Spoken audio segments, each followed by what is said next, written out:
Sunday, July 15, 2018 wasn't meant to be just another summer's day. No, it was to go down in history alongside that of Saturday, July 30, 1966, and, well, just that solitary date actually. The World Cup final, Moscow. England v France. Years of hurt, 52 of them, all gloriously over, all wonderfully forgotten. Not Bobby belting the ball, but Harry. Not Nobby dancing, but Jordan. The day football casually strolled back up its own garden path, tapped on the front door, in all the excitement of lifting the World Cup it had lost its keys, and chirped, "Honey, I'm home," and for more than an hour on Wednesday evening, 63 minutes if you were counting, and I was, that was indeed the script that the sporting gods were frantically bashing out on their laptops, or tablets, or whatever it is sporting gods type words on these days.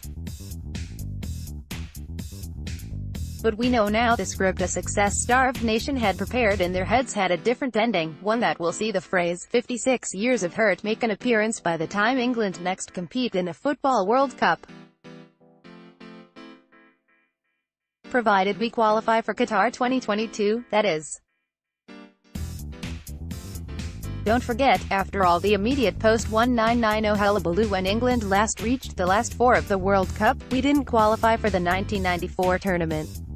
However, as someone who can easily remember Italian 90, this feels different. Bobby Robson had a very experienced side 28 years ago.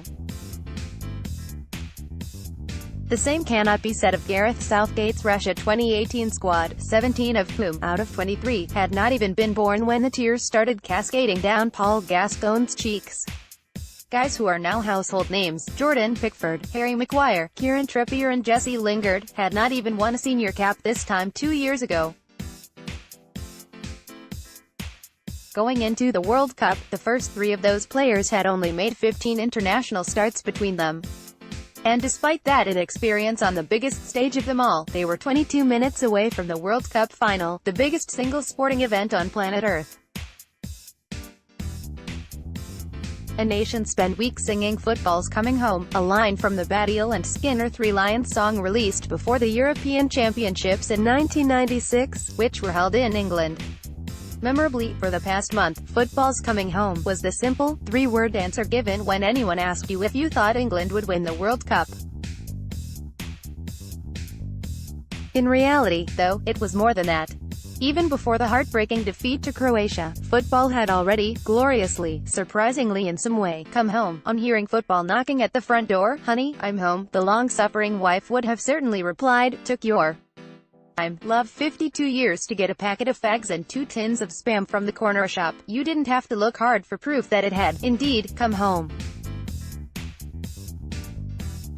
There it was in the TV pictures from towns and cities all over the country where sun-drenched supporters, many of whom had never seen an England side travel so far in a major tournament, gathered in front of big screens ready and waiting to chuck their expensive pints into the balmy summer air whenever we scored.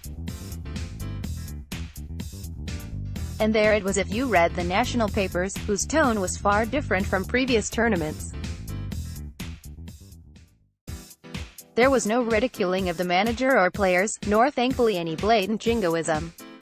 Remember Euro 96, and the Daily Mirror's "Don't surrender, for you Fritz, the European Championship is over" front page prior to the semi-final, which we lost to Germany on penalties. For once, there were no stories of England fans embroiled in hooliganism abroad, and when was the last time you could say that? Indeed, everyone who traveled spoke of the total opposite: friendly locals, friendly opposing supporters. And all of a sudden, the 1980s seem a long, long, long time ago. I wrote in last week's column that I still love many aspects of that decade, but being treated like a social pariah if you freely admitted to liking the national game is not one of them. Back then, the racist element that attached themselves to the England team refused to celebrate goals scored by black players such as John Barnes. The opposition's national anthem was routinely jeered, and the tabloids were full of images of hooliganism both inside the stadiums and out. The differences between then and now, the cultural advances we have made, are staggering. Gareth Southgate and his squad's biggest achievement of this World Cup was not, against all the odds and the expectations, to reach the semi-finals. No, instead it was, in the space of a few unlikely weeks, to make Joe Public fall back in love with the England team. Given recent history, it was only 2 years ago we were humiliated by Iceland at Euro 2016. That is, fingers crossed, the wonderful legacy of Russia 2018. Let us be under no illusions here. Post the June 2016 EU referendum, we are living in times of huge political turmoil. The ramifications of Brexit will not impact solely on today's generation, but on many future ones. The newsletter's pages are regularly full of Brexit-related opinions. Do not expect that to end any day, any month, any year, any decade, soon.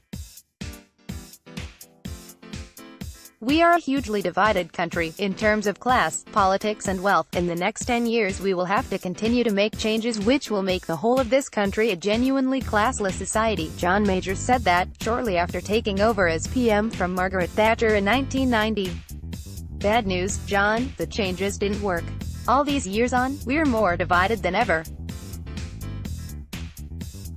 Which is why even those who don't like football should celebrate the fact that Southgate and Co managed to glue our fractured society back together, if only for a month or so, if only for a handful of evenings of launching your pint into the air. Soon, Russia 2018 will be just a memory, but, like Italian 90, one to treasure. One to hold on to in the knowledge that this young, energetic, down-to-earth England squad have only just started their X-Factor type journey. This has to be the beginning, rather than the end of another false dawn. That is the hope I take from the past few weeks, even if I know all too well that's what eventually kills us.